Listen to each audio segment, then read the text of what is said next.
Welcome back to the Alex Drobin Podcast. Today we're doing Noteworthy with Nick Bear once again, a segment where we share a couple of news stories with each other and see what the other person thinks of that story. So we're just going to get right into it. We don't have much time and we have some interesting stories lined up. So, Nick, the first thing I have for you, another tech story.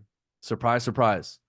But Microsoft is now the world's most valued company with a market cap of $3 trillion. And it actually just surpassed Apple to be the number one valued company in the world.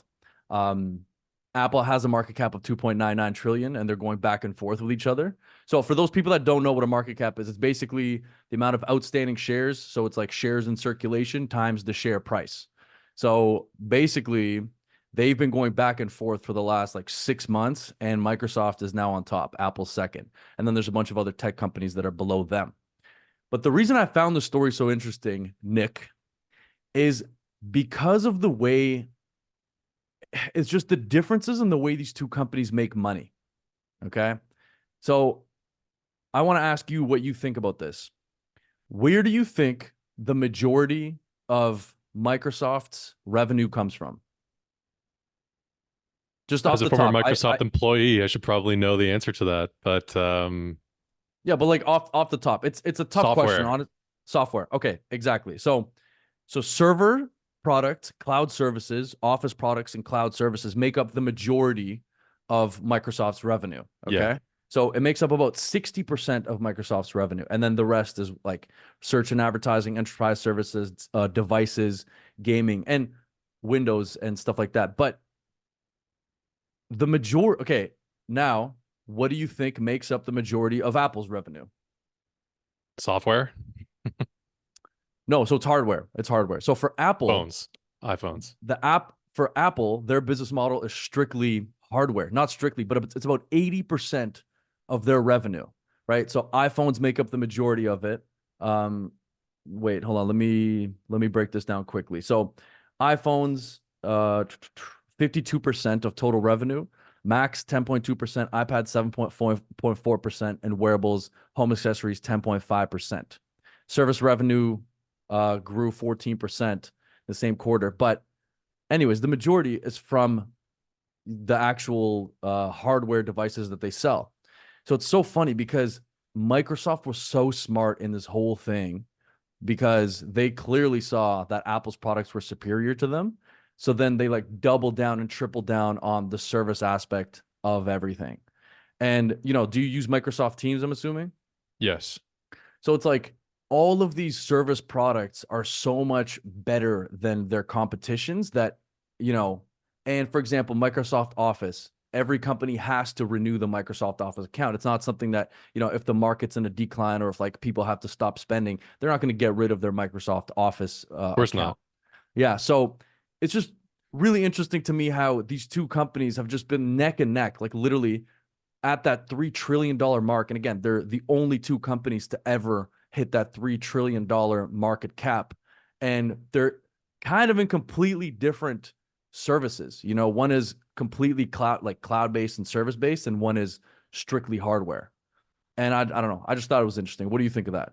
Very interesting. I think they've clearly cornered the market, both of them, in terms of like the tech space, like along with Google, which of course has like a lot of the like their own software and hardware.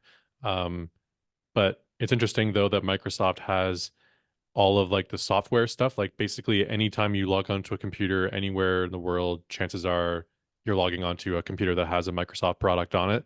And if you own a phone, there's a pretty damn good chance you own an iPhone. So they I don't know if it's a good thing. It's very impressive. I don't know if it's a good thing that we have basically like these two companies like dominating all of our phones and all of our software. But hey, the products have been pretty good, I guess. I mean, I use Microsoft Office and it's been solid for years. I'm sure some diehards would say there's more out there.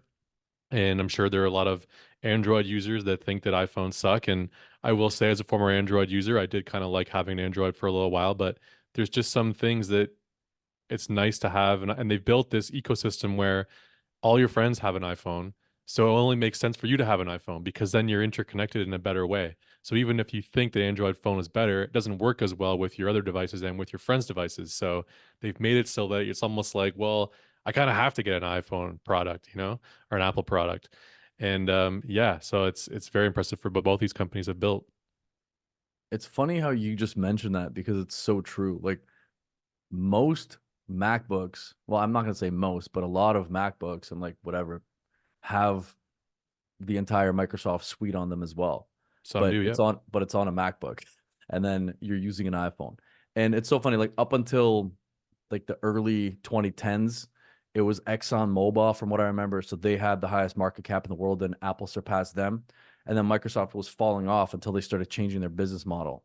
And then basically, yeah, they've just caught up.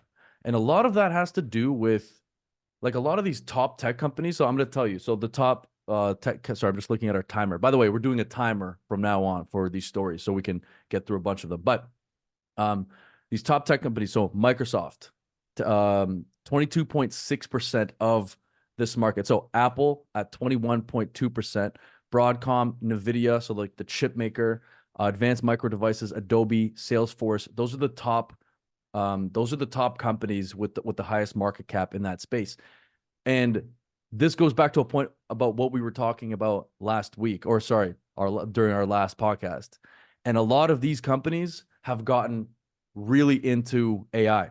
So they've like doubled and tripled down onto AI. Microsoft has a big partnership with ChatGPT. I'm not sure exactly what is going on there, but they've integrated ChatGPT into most of their products, and they're continuing to do so. Again, I'm not sure exactly where that'll go, but a lot of these companies that are at the top of the tech world have doubled and tripled down into AI.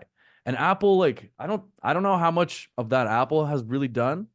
So I think that Apple just has to keep innovating because one of these companies is going to come out with a better device eventually. It's not going to happen anytime soon, but we saw what happened with BlackBerry. We saw what happened with, flip phones. So soon enough, I think something's going to come out. Um, but yeah, I don't know. That's all I have for you. I just thought it was really interesting that they're basically neck and neck at the $3 trillion mark, and they're pretty much different platforms and it's like different business models. That's a good one. R.I.P. Motorola Razor. Okay, I've R.I.P. got a story for you here. Yeah, let's go. So Wait, this wait, one hold on. is That was like perfect on the timer. there All you right, go. go We're ahead. pros. So this is a story from Wired. And the headline of the story is cops use DNA to predict a suspect's face and then try to run facial recognition on it. So to me, my first reaction is this is another example of technology gone too far. We have all this tech and we're doing some amazing things in this world with it, but letting the cops try and run um, basically a DNA generated 3D model of faces through facial recognition tools is not how we want to be using our technology and our advancement through this world. I don't think. I mean, they kind of feel like they can crack some cold cases with this kind of stuff, and maybe they can. But this is kind of a scary thing to me. I feel like most people would probably agree that this is not generally a good idea. I mean, it sounds pretty cool. Like it's, Minority Report vibes going on here. That's what I was gonna say. Yeah, That's exactly what it reminds me of. Minority Report. exactly. But it's a little too real now that they're actually trying to do this. So um apparently this is a cold case they're using it for that's actually 30 years after the case had gone cold originally. So this company, Parabon Nanolabs, collects genetic information and puts the DNA together to try and create a face, and then the cops run facial rec on it and see if they find a guy who looks like this AI essentially generated face. So, what are your thoughts on that? Man, so I'm looking at this article now, and the word that jumps out to me the most is Parabon Nanolabs run the suspect's DNA through its proprietary machine learning model. Right. Okay, maybe later on in the future, but it's just funny because in this sort of situation where, nothing's been done like this in the past, somebody can go to jail that doesn't belong there. Do you know what I mean? Because it's the first of its kind. It's a model. I guess they got to start somewhere with this kind of stuff, but It provided the police department with something the detectives have never seen before: a face of a potential suspect generated using only crime scene evidence with DNA. So it's like, I don't know, man. To me, I agree with you. It seems like it's a little bit, um, yeah, I Of an feel like it would be overreach. real. Yeah, it's out of reach just now. I don't think it's feasible to create a full 3D print out of 3D rendering that bridges the uncanny valley between reality and science fiction representation of how the company's algorithm predicted a person could look given the genetic attributes found in the DNA sample. Could look. Like, we have enough cases like this as it is, you know, in our systems where people go to jail for stuff they did not commit. So I feel like if this starts happening, we'll see a lot more of those cases. But I don't know where this is going. Did this just start? What happened here? I think it's a pretty new thing. Like you said, that company is using proprietary technology. So, where this is the cutting edge of this stuff. So, I mean, there's usually a bit of a learning curve when these types of things happen. And I think that there may be some, I mean, probably from this story, they won't find anybody. Like that's probably what will happen. Mm. Or hopefully they don't find some guy that looks like this fake face. And then they say like, where were you 30 years ago, sir? Your face popped up on this thing, but it's actually not that guy.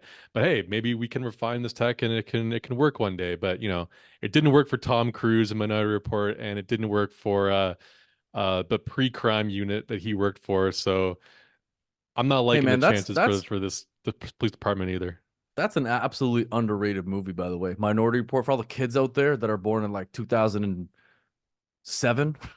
You watch that movie. It's a great movie. But Parabon Nanolabs, founded in 2008, focusing on genetic genealogy services for law enforcement specifically. I Somebody at don't that know, man. company really liked that movie. Somebody's like, I got to do this. In 2012, the company received a grant from the U.S. Department of Defense Threat Recognition Agency to explore DNA phenotyping. That's actually insane technology. It's Because cool. if you really think about it, eventually this will be the case. Like, you will be able to find somebody just through DNA evidence or be able to, I guess, render them properly. But I don't think the technology has gone there yet, you know? Just to go back to the movie for a second because I liked it so much. I don't know if you remember, there's a scene where he holds up somebody's eyeballs to a retina scan technology to make sure he gets into whatever some room or building he's trying to get into. Um, and that tripped me out. But like we're way past like retina scans now. Like that's old news. You can get a retina scan like all over the place. Like their cops are using that all the time. But And it's funny because, like, yeah, to open your phone, it's a face scan. So it's exactly. pretty much the same thing as a retina Yeah. scan. And yeah, you're right. Back then it seemed like it was like the wildest thing ever. Yeah. I remember that. I don't remember that scene exactly, but I do remember him having to do something like that. No, man, this is an insane article. How feasible. So, scientists are skeptical about how feasible predicting face shape even is. I don't know.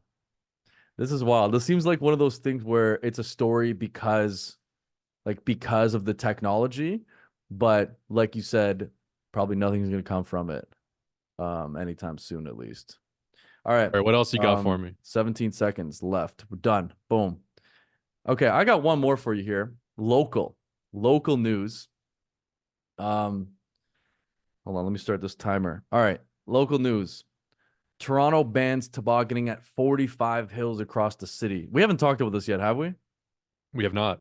Okay, so city says there are 29 designated toboggan hills and 27 park locations across Toronto. They banned 45 hills due to safety concerns. There's one counselor, his name's Brad Bradford, who represents the beaches East York, that's not happy with the city banning these tobogganing hills. And you know what, Nick Bear? I'm not happy either. I'm not happy either. Do you know how much I learned from hurting myself going on tobogganing hills? Tell them. You know how much I learned from face planting into a pile of snow? Do you understand how much more brave it made me as a human being going down a hill where I thought that I might have gotten hurt? And a lot of times I did get hurt. You know, this brings me back to a point where, like, I'm really hoping that this doesn't make kids even softer than they are today. Because, like, banning tobogganing hills, like, what are they going to do? Like, just like Bradford says, Quote, this is just nonsense. So his next quote, it's the no fun city when you start seeing them cracking down on tobogganing, especially in a place that has decades of experience and a tradition of tobogganing. One of the hills that was banned is in East Lynn. Again, I didn't go through this really in depth in terms of which hills are actually banned, but the hill right beside me here in High Park called Lithuania Park, which is like across the street from High Park, basically, might have been one of the wildest hills in the city. And it just had these like massive dips and drops, and kids used to hurt themselves all the time. So if that's like, even if they put in this ban, I still don't think that it'll work. What are your thoughts over there in the Bell? First of all, I'm Team Brad on this. The Bradfords, like, first of all, his parents, they're sitting at home like, we're the Bradfords. What do we name our kid? I know, Brad. Like, wild, wild stuff. But anyways, these are essential life lessons, like you said. This is a Essential. part of growing up. This is something that children need to be. It's a part of life. It's a part of being a kid, whether it's a GT racer what I had, like a little purple disc, like just a thing you Yeah. sit on, or even a frigging garbage bag. Whatever you got, you can go Whatever down you a hill, got. whatever Whatever it you is. got. Even if you're just running down and doing somersaults, like, whatever. This is what kids do. And man, the end of my street where I grew up, there was a big hill. Same thing. There was a road that came along the bottom of that hill, so you had to time it so that the cars weren't going by at that So there were no exact moment. cars. Yeah. It's maybe we don't do that. Maybe we have somebody standing at the bottom just in case. But man, you're right. There were injuries on that hill. Don't get me wrong. There were, people not looking and then getting their legs taken out. It I just happens. remember I remember But you can't band-aid when our whole everyone's like every kid. I don't think so either. When we first came to Canada and moved to High Park, I literally went to Lithuania Hill with my dad, and there was a bunch of kids going down, and my dad's like, "Do like we have to do this," and I was too scared to go, and he was like, "No, like we're going. Look at all these kids that are smaller than you, and they're all going down this hill." Obviously he didn't say it like that. He was like, "You have to go to, what do you?" And then, what are you doing? Like, so eventually, I got I got on the toboggan and we went down together for the first time. And honestly, man, like I remember that so vividly to this day. And it literally taught me a valuable lesson, just like you said, to try to overcome your fears. Because realistically, you're not really going to get hurt. It's not that big of a hill, right? You have whatever you're on. Like if you're on a GT, that's a different situation. I think When those you're a are kid, way, they always look bigger than they really are too. yeah, absolutely. We're not talking And about ski hills here. yeah, and that taught me such a valuable lesson, to overcome my fear, come down that hill. And then my dad was so proud of me, I remember. And then right after that, like I went down by myself and then went down again and went down again. And then me and my friends went down. And it was crazy. But yeah, man. The other thing about this story is that there are only 29 hills that are permitted at 27 parks. So that makes me think that everybody who wanted to toboggan in all these other smaller places that are now not allowed to be used as tobogganing hills are going to crowd these 29 hills. And then there'll be Absolutely. more injuries on these 29 More hills. people, more kids getting hit. Yeah. More people, more kids getting hit. I don't know. I don't like it, Nick. I don't like it. Let the children play. Let the children toboggan. All right, done. What do you have for me next? All right, I got an interesting one here. This one's from Wired as well. And the headline is, we tried a dating app that lets a chat bot break the ice for you. It got weird.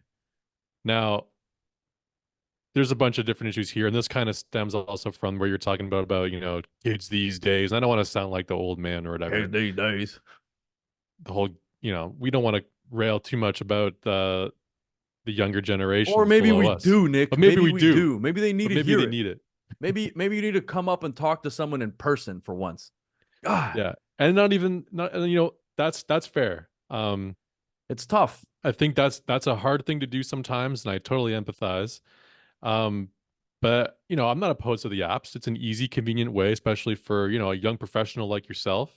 It's easy to meet people that way, and it's Hey, I kind of haven't the been way on the the world apps in a works. long time, Nick. Don't put me in that category. I'm not on the apps. I'm just For saying anyone you're out a there young listening, professional, someone like you who's busy, who's got a podcast empire. you know, Let them it's know. sometimes hard to go out and meet people. So I understand the need for the apps. They make a lot of sense and it's convenient for people. I get it. But to have AI jump in for you and create a weird cold opening, or whatever, that's not going to work. We talked about AI a bit last week too. Um, and like they're not really good at writing anything as far as I can tell yet. I mean, we're not really there yet where they've been able to really write something as well as a human really can. So this is just another example of that. I mean, come on, people. Yeah, It at doesn't have least to the be that least hard. least you can do is write a starting to a conversation with somebody. Yeah. It's yeah, I don't like it. I don't like it at all. I think it's so funny because just when I read this article, I didn't get too in depth in it on into it, but like if you're gonna message somebody, you have to analyze their profile and kind of see what it says. Is it just giving like very generic opening lines to conversations? Or is it like going in depth and like scanning the profile and seeing what that person likes? Do you know what I'm saying? Like, I don't know. I feel like there are services out there that like literally, provide that kind of stuff for you. Like I've literally seen it like on Instagram and on like whatever TikTok and stuff like that. Like there'll be dudes that are like, this is what you should say, you know? But having a chatbot do that is kind of weird, or at least in some sort of AI. Who This knows, is man? like Maybe it helps some people. I don't know. This is just where technology is going. Maybe it helps some people. Maybe it doesn't. I think the least you could, the least you could try to figure out what to say. You know? Well, this is the 2024 version of, the dude that had all the like the book of pickup lines back in the day, like pre-internet, like the weird pickup artist, creepy guys at the bars who had like these like random cold opens ready for the, 10 chicks in a row until suddenly one of them like interacted with them. This is like the weird version of that. But where does it end? At what point do we like is it just now the next thing is the entire conversation is AI? Then you meet up and you're just showing each other your AI conversations on your phones. At some point, you don't have to interact with the person at all. Like, you might as well just get a sex robot or something. Like, come on. If you actually want to have a human connection, you need to put the phone down, touch some grass, people. Touch some grass. Take off your shoes. Go for a walk. Go on the beach. Go on the sand. Go in the snow. If you're in a snowy environment, touch. Like feel the Toboggan. world. Feel the world. It's funny you say that because like I know people like some of my friends that are girls, like they'll literally tell me that they FaceTime people prior to meeting them online, like prior to going on a day with them. Seems like a good And habit. that's a You great never habit, know. obviously, like just to see if you vibe, if you connect, and then if And if that they're person's real, if they're yeah, and not if an they're AI real. bot. Well, that's what I'm saying. Imagine like you said, talking to somebody and you you realize it's an AI bot at the end of the day, and then you meet them in person that are completely different. They're not funny, they're not interesting whatsoever.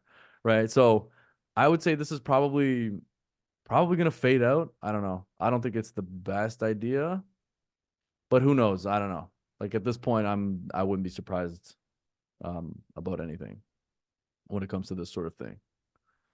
Do you I have got anything one little else? last thing for you here. We got an update to a story last week.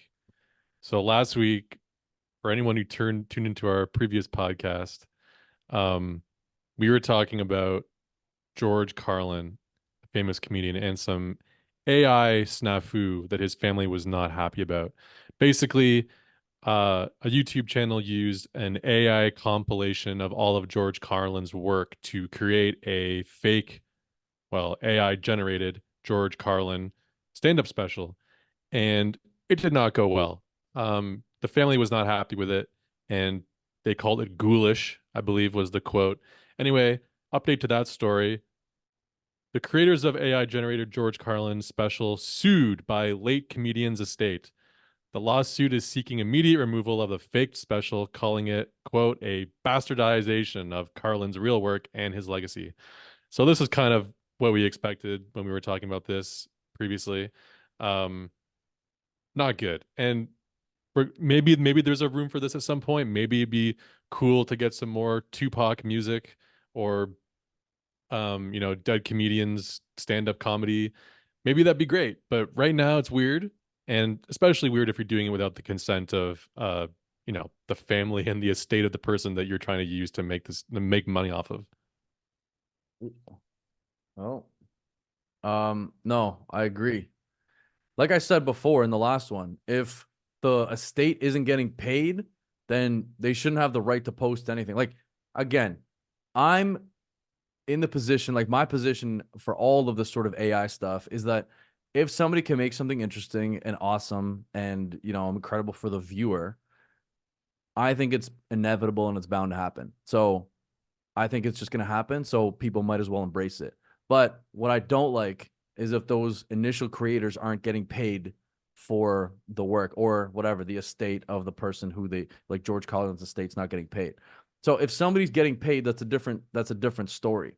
And also some of these quotes here, like Carlin's daughter, a poorly executed facsimile cobbled together by unscrumptious individuals to capitalize on the extraordinary goodwill my father established with his adoring fan base. Like, She roasted them, Carlin. but here's my thing. What if the estate got paid a bunch of money for it? Like, would she roast in the same? Also, did that Would thing she make any call them money? unscrumpulous? Yeah, that's what I'm saying. Like, if it was in his tone and his voice and it was really funny and it made money and she could make money off of it and the estate could make money off of it, then why not? I guess that's my point. If But if you do Netflix approached her and said, "We want to give you how many thousands of $10 dollars to million, make an dollars, AI we want to, George Carlin stand-up special," we might be talking about something different here, and maybe that's what's coming next, right? Like, I think you're yeah, right.